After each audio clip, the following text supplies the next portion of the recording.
কে আরে বন্ধু?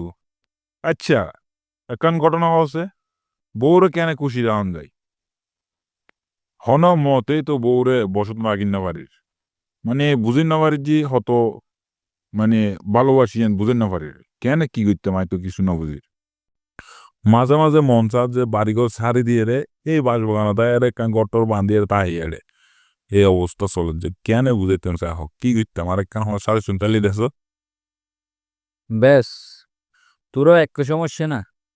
এখন কি করতিস অর্ধে তুই সুখে থাকতে হলি কিছু জিনিস ক্রাইটেরিয়া ম্যানেজ করে চলম পরে। 1 নাম্বার, বউর হতা ব্যাগিন উনি চলম পড়ব। যদি উনি চলি তারস তৈলি সুখ তুললাই, ঠিক আছে না? 2 নাম্বার, বউর লাই কদিন পর পর জিনিসপাতি কিনে দম পড়ব, বুঝছিস না?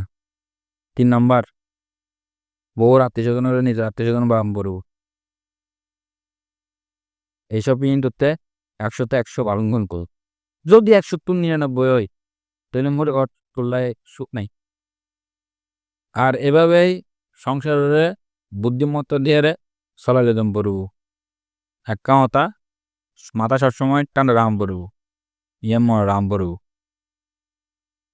আর একটা কথা, আয় তোরা এনে জ্ঞান দিজি আর ঘরে তো শান্তি নাই, বেশি অশান্তি চলে, বেশি, বুঝছিস না? তুই এনলি তাম পড়ব, এই হলি সংসার।